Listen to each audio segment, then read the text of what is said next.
تا حالا به این دقت کردی که بعضی موقع‌ها که تعطیلات در پیش داریم قیمت طلا یک عدده و وقتی که اون تعطیلات تموم میشه قیمت طلا یک عدد دیگه ای باز میشه؟ جدی میفرمایی؟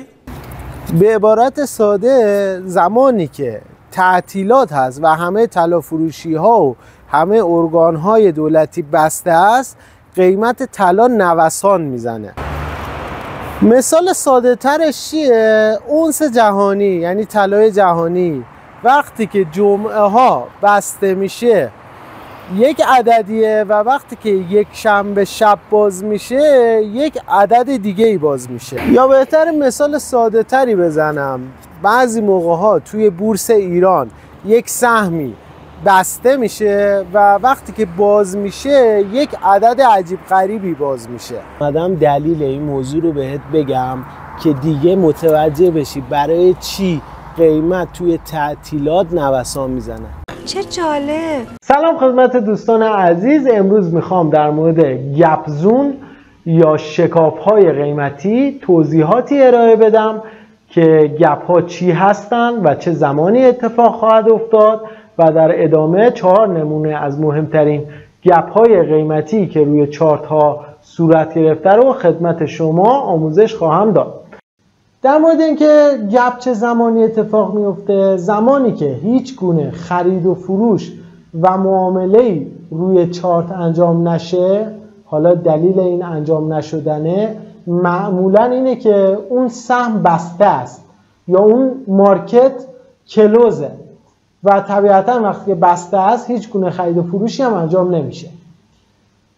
خیلی مهمه زمانی که مارکت باز میشه روی چه عددی باز میشه. مثال میزنم، فرض میکنیم یک سهم روی عدد 10 کلوز میشه. حالا خیلی مهمه بعد از اینکه باز میشه روی چه عددی باز میشه، بالاتر باز میشه یا پایینتر باز میشه یا همون عدد باز میشه. اگر بالاتر باز بشه به این شکافه که اتفاق افتاده میگن گپ مثبت. اگر پایینتر باز بشه به این شکافه میگن گپ منفی و اگر هم دقیقاً همون قیمت باز شه که طبیعتاً بدون گپ باز میشه پس به این شکاف میگن گپ به صورت کلی. حالا مثالای دیگه میزنم.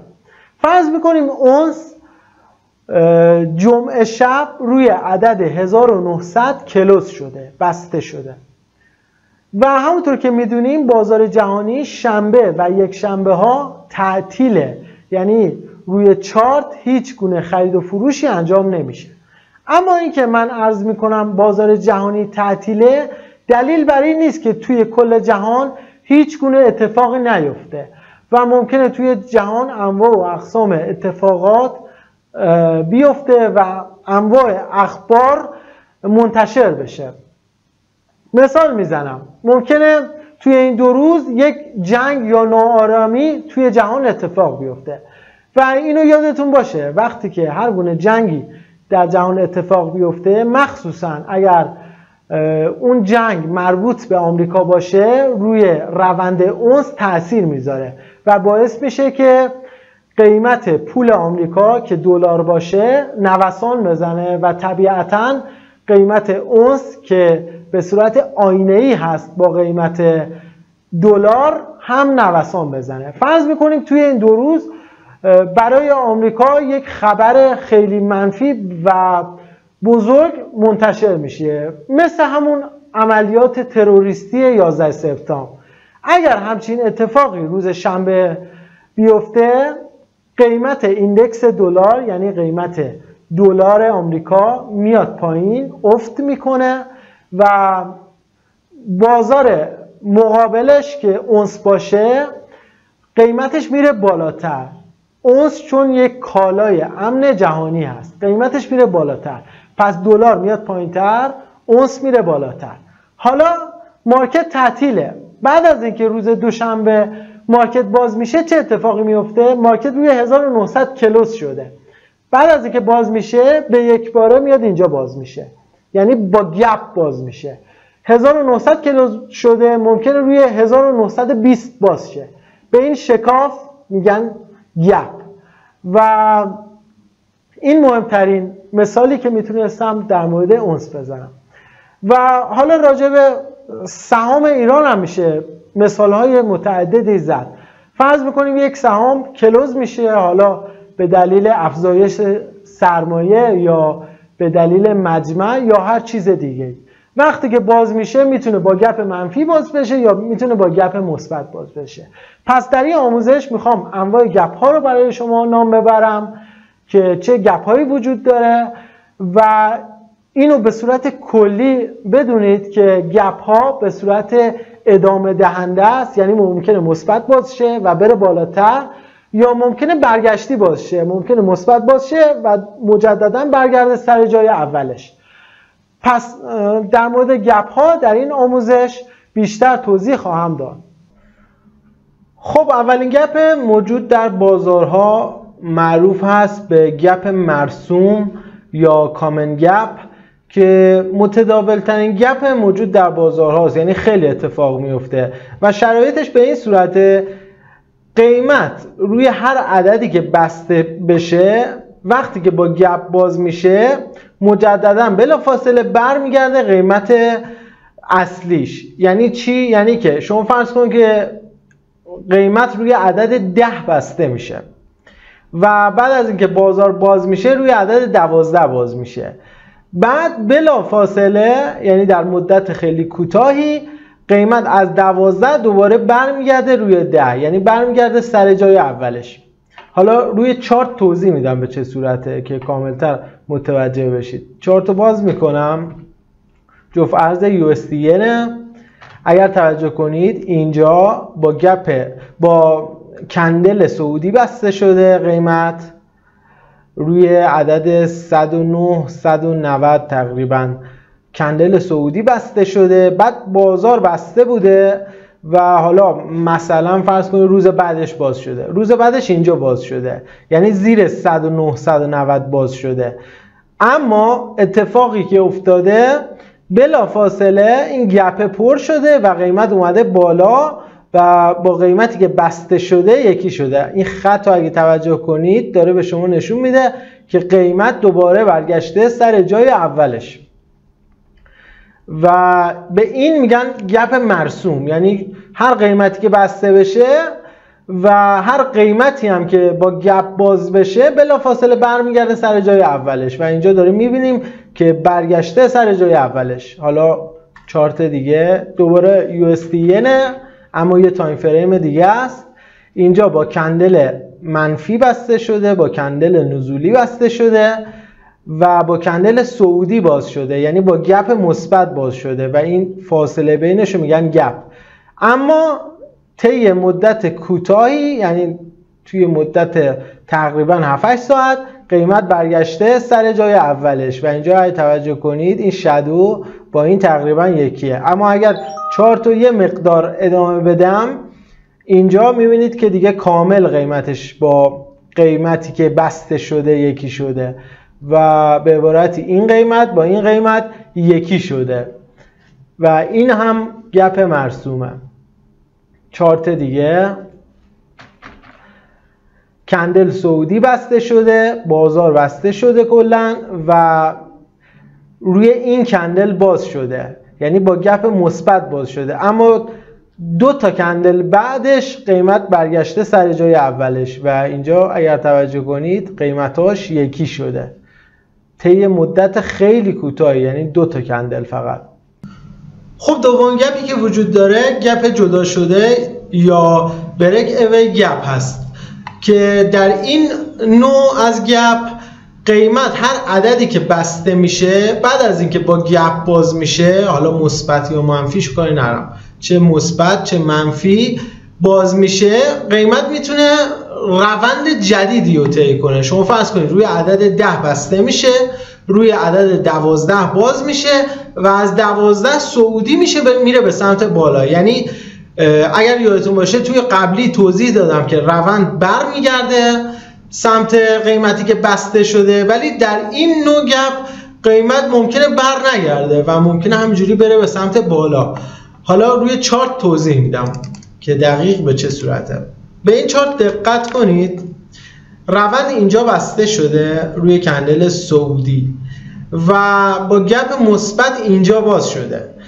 بعد اتفاقی که افتاده، روند همینجوری رفته به سمت بالا، یعنی دوباره برنگشته به سمت پایین که قیمتی که بسته شده رو ببینه و همینجوری رفته به سمت بالا. به این نوع گپ میگن گپ جدا شده. اگر توجه کنید این جدا شده دیگه از این روند و دیگه از این به بعد این قیمت ها رو ندیده روند. و حالا قیمتی هم اگه بخوام بگم تقریبا روی 37 بسته شده، روی 39 باز شده و همینجوری از 39 رفته بالا تا 43 و 4 و 5 و همینجوری راه سعودیشو طی کرده. به این میگن گپ جدا شده. حالا روی چارت بعدی اینجا هم اگر توجه کنید کندل نزولی بسته شده، کندل سعودی باز شده و جدا شده رفته به سمت بالا.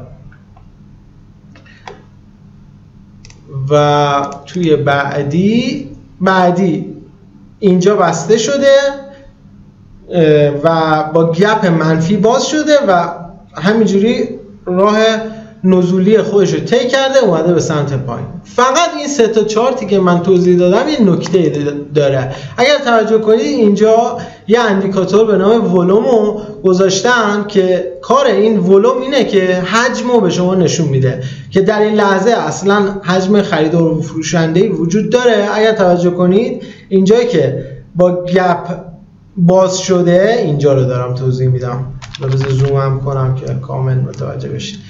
اینجا با گپ باز شده این یه دونه میله بلند زده، یعنی داره حجم میخوره این روند و خریدارا اینجا زیاد شدن. ببین این کندل ها همه پایینه، کوچکتر از اینه ولی این بزرگتر از همشه، یعنی اینجا داره حجم میخوره روند و میخواد یه راه جدیدی رو طی کنه. به عبارت ساده مثل اینه که داره یه پتانسیل ذخیره میکنه برای صعود.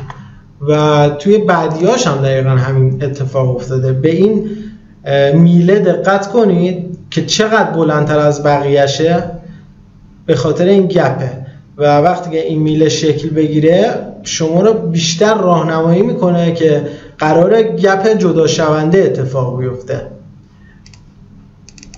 حالا الان روی چارت هم بهتون توضیح میدم که چجوری میتونیم ولوم رو بیاریم. و اینجا هم به همین صورت حجم فروشنده اینجا زیاد شده و این میله هم از همه میله ها بلندتره که داره میگه گپ جدا شونده داره اتفاق میفته. نمادش هم که اپله از سهام های آمریکایی.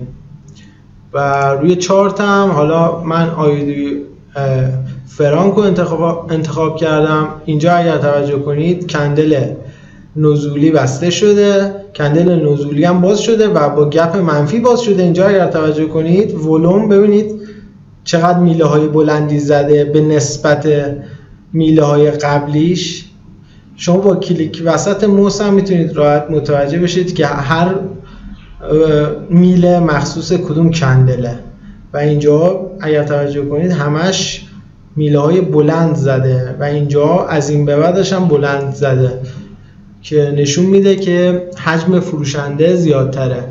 شما برای اینکه ولوم بیارید میاید توی قسمت اینسرت، قسمت اندیکاتور، قسمت ولوم و این آخری رو میزنید که ولومه. یه پیغام میاد که حالا ایناشو کاری نداریم، لول و کالر و این چیزاشو کاری نداریم، اوکی رو میزنیم و میاد. حالا من چون قبلا آوردم دوتا اومد روی چارت و اینم از گپ جدا شونده. خب سومین گپی که وجود داره گپ کانتینیویشن یا ادامه دار هست که تقریبا توضیحاتش مثل گپ جدا شونده است، اما یه سری تفاوت‌های خیلی فنی داره که این ویدیو رو کامل ببینید، یعنی چند بار ببینید که متوجه فرقاش بشید. خیلی شبیه ادامه دهنده است ولی اگر اشتباهش بگیرید ممکنه ضرر کنید توی بازار. پس ببینید که چه توضیحاتی میدم. شما فرض کنید که این یک چارته و قیمت خب طبیعتا از اینجا موس منو دارید میبینید یه گوشه صفحه، از اینجا شروع شده زیگزاگی همجوری رفته بالا رفته بالا رفته بالا رفته بالا و اومده اینجا مارکت کلوز شده. پس یک روند صعودی بوده قطعا که اینجا مارکت بسته شده و کندل باز شده. خلاصه بازار تعطیل بوده و وقتی که بازار باز شده با گپ مثبت باز شده. حالا میخوام ببینیم این گپ اصلا چی هست و چه راهی قراره بره.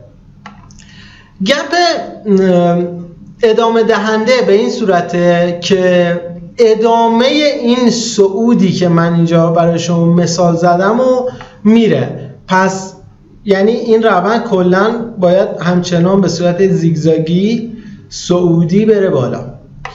اما تا کجا میره بالا؟ پاسخ این سوال الان من به شما میدم. شما فرض کنید که کف چارتتون اینجاه، موس من گوشه سمت چپ صفحه است.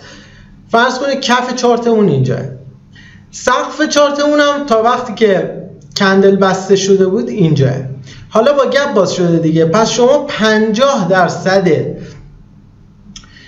این فضای گپ رو در نظر بگیرید، یعنی یه خط بکشید این وسط، حالا که یه خط کشیدین این وسط، این خط میتونه هر چیزی باشه، یعنی حتی ذهنی هم شما میتونید خط بکشید. شما فرض کنید این وسط من یه خط کشیدم به صورت ذهنی، از اینجا تا کف چارت چند پیپه؟ مثلا 500 پیپه. پس از اینجا 500 پیپ میتونه این روند بره بالا. به این میگن گپ ادامه دار، یعنی یه روند صعودیه که تا اینجاش طی شده بود. از اینجا ما اومدیم مقیاس گرفتیم که تا کجا میتونه بره بالا. 500 پیپ هم همینجوری میتونه بره بالا. حالا میدونم که یکم پیچیده شد قضیه براتون، اما روی چارت توضیح بدم قطعا متوجه میشید. پس میایم روی چارت. به این چارت دقت کنید. یک روند نزولی بوده که به صورت زیگزاگی اومده پایین. موس منو دقت کنید، اومده پایین رفته بالا، اومده پایین، اینجا مارکت بسته شده. کجا مارکت باز شده؟ اینجا باز شده. این همون خطیه که من گفتم باید رسم کنید. این خط رو رسم میکنید. بالای چارتمون کجاه؟ بالای کندلامون کجاه؟ اینجاه. خب پس از اینجا تا اینجا رو شما در نظر بگیرید، مثلا 100 پیپه. پس این روند تا کجا میتونه بریزه؟ 100 پیپ دیگه هم میتونه بریزه. یعنی همین چیزی که اینجا داریم اینجا اتفاق افتاده، یک تکراره. گپ ادامه دهنده معمولا به این صورتی که همون راهی رو که از قبل میرفته ادامه میده، یعنی که اگر این چارت نزولیه پس به نزولش ادامه میده. و دومین نکته اینه که باید یه خط این وسط رسم کنید و بالای چارت یعنی سقف چارت رو در نظر بگیرید، سقف کندل رو در نظر بگیرید و ببینید چند پیپ میشه، همون انقدر هم میتونه بیاد پایین. حالا مثال بعدی. اینجا هیچ خطی هم در کار نیست، ولی من به شما میگم که چه اتفاقی افتاده. اینجا مارکت کلوز شده و با گپ مثبت باز شده. ما 50% رو در نظر میگیریم، 50%ش میشه اینجا، دقیقا همین جایی که این نوشته انگلیسی هست. و از اینجا تا پایین چارتمون چند پیپه؟ مثلا 50 پیپه. حالا این پیپا رو من کاملا دارم به صورت حدودی میگم. فرض کنیم اینجا 50 پیپه، این یه تیکه از اینجا تا اینجا 50 پیپ هم پس میتونه بره بالا که دقیقا هم 50 پیپ رفته بالا. پس ببینید با گپ شما میتونید چه کارهایی انجام بدید و میتونید روند رو اصلا تشخیص بدید فقط با گپ، بدون اینکه خط بکشیم یا کار خاصی کنیم. پس اصلا هم نیازی نیست که شما خط بکشید روی چارت، فقط اینکه دستور کارو بلد باشید و مبانی کارو بلد باشید کار شما رو راه میندازه. بعدی امیدوارم زوم بشه که نشد. خب این یک روند صعودیه، این 50%ش و از اینجا تا اینجا رو در نظر بگیرید، مثلا 100 پیپه و از اینجا تا اینجا هم 100 پیپه که الان تقریبا مثلا حدود 50 پیپش رفته، 50 پیپ دیگه هم قراره بره بالا. اینم گپ ادامه دهنده است. و آخریش اینم مجددا به همون صورت که 50% رو مشخص کرده و گفته کف چارت اینجا بوده، پس همین فلش رو کپی کرده بالا و همین مقداری که اومده این فلش رو مشخص کرده همین مقدار هم میتونه صعودی بشه. روند کلی هم که صعودیه و ببینید که خیلی راحت هم این اتفاق افتاده و صعودی شده. خب چهارمین گپ از نفس افتاده یا exhausted گپ هست که در این نوع گپ معمولاً کف یا سقف جدیدی ساخته نمیشه و روند برمیگرده، یعنی یکی از گپ های برگشتیه. به این چارت دقت کنید، روند کلی نزولیه و اینجا قیمت بسته شده، بعد از اینکه باز شده با گپ منفی باز شده، اما بلافاصله قیمت برگشته به سمت بالا، یعنی همین قیمت هایی که اینجا بوده اینجا هم داریم میبینیم و به این نوع گپ میگن گپ از نفس افتاده. حالا روی چارت توضیح میدم که به چه صورته.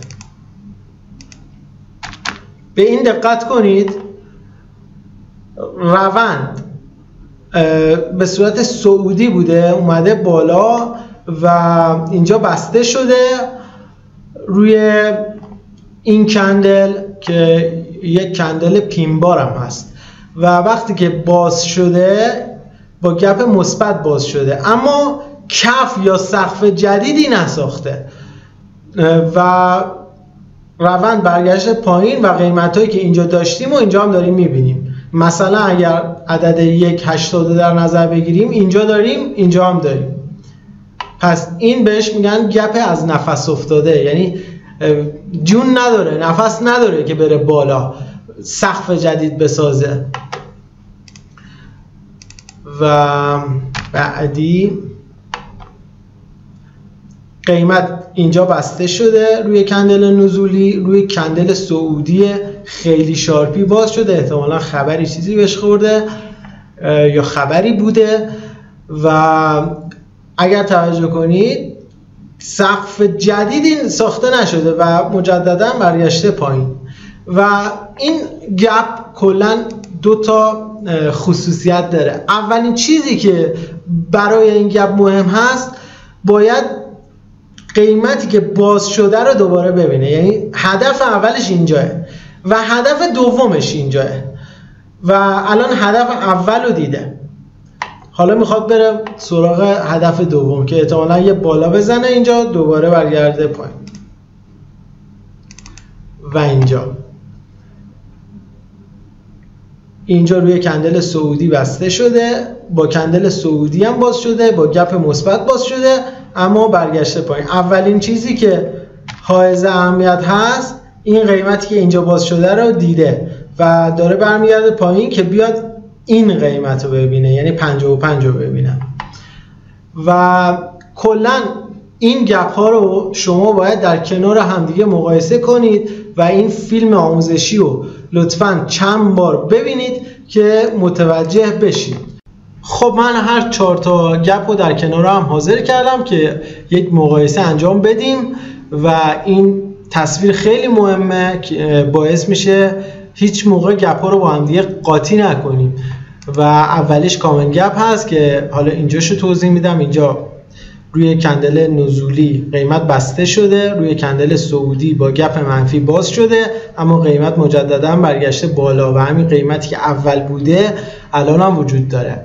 دومی بریک اوی گپ که روی کندل صعودی بسته شده، روی کندل صعودی هم باز شده با گپ مثبت و جدا شونده است. داریم میبینیم که قیمت رفته به سمت بالا، یعنی جدا شده از این روند.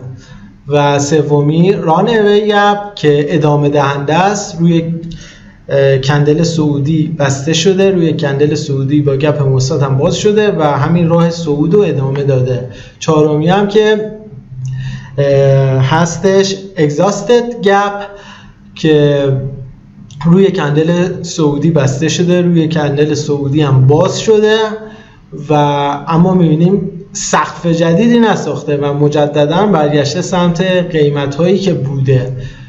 این شکل و کامل به خاطرتون بسپرید. یه شکل دیگه هم هست که حالا دیگه توضیحش نمیدم چون توضیح واضحات میشه، اما همین که توی فیلم این ضبط بشه خیلی مهمه. امیدوارم از این فیلم استفاده کرده باشید. هر سوالی داشتید لطفاً توی اینستا یا توی تلگرام از من بپرسید و حتما پاسخگو هستم. شیرازی.